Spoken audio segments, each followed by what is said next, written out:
My first love was Brian Casetta. I was 16 years old when I met him. He was 19. It was my summer going into my junior year of high school, and he was already a sophomore in college. We met by total coincidence, and this is like such a judgmental story, but I'm going to tell it anyway because I'm really not embarrassed by it because fate has it that it worked out for the best anyway. But my cousin Lexi was here from Illinois, and she had this app called Kick, and she was showing me like all these people that she was talking to, and she was just like messing with people. She was like, you should download it, and so I did. And he was doing the same thing with his friends, and that's kind of why this like turned out to be like a coincidence, because him and his friends were doing the same thing. Because Ryan's really like shy, so he would never do something like that. And so like now it's a joke with him and all of his friends that like we would have never met if it hadn't been for them. So we met on there and we started talking, and he played baseball in college, and like I played softball in high school, so we really like bonded over that. We both had the app for one night. We started talking, and we talked for about 4 months before he came down to meet me, because he's from up here and I'm from down the shore. So it took about 4 months, and then we finally met, and that was over 5 years ago.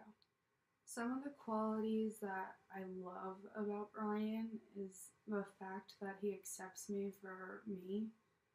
He knows how weird I am, and he just doesn't care, and he never has. Another quality that I like about him is that we like are polar opposites, but for our case that works. Like the one bad quality that he has is how stubborn he is, because I'm stubborn too. So when we get into like little conflicts where like we don't agree on things, like we both will like really fight till the end, and then we'll just kind of give up, and that's where our communication lacks. I think some of our biggest conflicts was the fact that for the first 2 years we were long distance, because he lived up here and I lived about an hour away. So that was pretty hard because I was still in high school, and like he was really busy with baseball and college and stuff like that. It was really difficult to see each other for the first 2 years, but we made it work, and in a way it was kind of better because we were both growing as like individuals, but like at the end of the day we had each other, and like we really tried to make it work and see each other every weekend. Sometimes that didn't work, so like if you think about it, if we can see each other one weekend, like that would be 2 weeks without each other. So like, and when you're young and like in love, it's kind of a big deal to not see them for 2 weeks. And like another thing is communication. Like our communication has definitely gotten better, I think, throughout the years, but like we still definitely struggle with that, and like even till this day.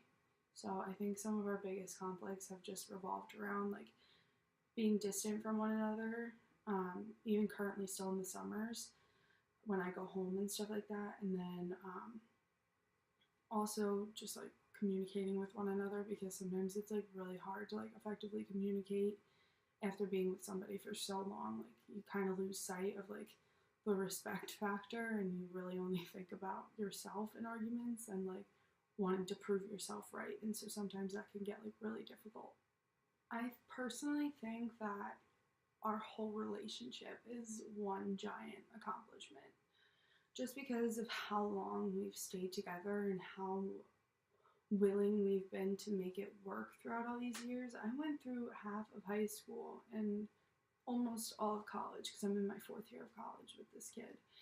And so like no matter what, we kind of just always made it work, and we always like forgave each other, and like we tried to be patient, and like don't get me wrong, like sometimes it's been so hard. Like recently we've been at a very low point, but I just think that overall we have such a good foundation of love, like underneath all like the petty stuff that we have going on, and like it really makes you appreciate what you have, because at the end of the day, like none of that stuff matters, and like I think some of the most important qualities to have in a relationship is effective communication, trust, um, love, and respect. If you don't have those four things in your relationship, then odds are it's lacking somewhere, and eventually I just feel like it'll catch up to you.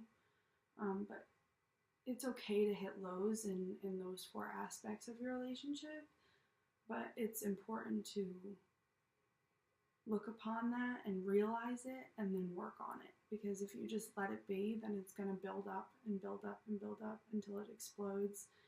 And then you don't know what to do and it's too late. So I think the most important thing is to always, always, always make sure that your relationship has those four things.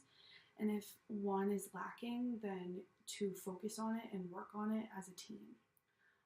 Since Brian and I are still together, I think I would tell somebody who was in a relationship at a young age that if you really feel like at the end of your life you are going to be with this person and they are worth fighting for, then forget what other people have to say about young love and your first relationships. Because I remember being in my sociology class in high school and my teacher telling me, "Oh well, it's fine. You're probably not gonna wind up with him anyway." And I just remember looking at him and being like, "Yeah, but you're wrong." And so I just think that, like, if I had to give advice, like, if you know deep down in your soul that they are the one, then don't let what society thinks and living it up in college and stuff like that and experimenting get in the way of that, because I just feel like you can still do all of those things with someone by your side.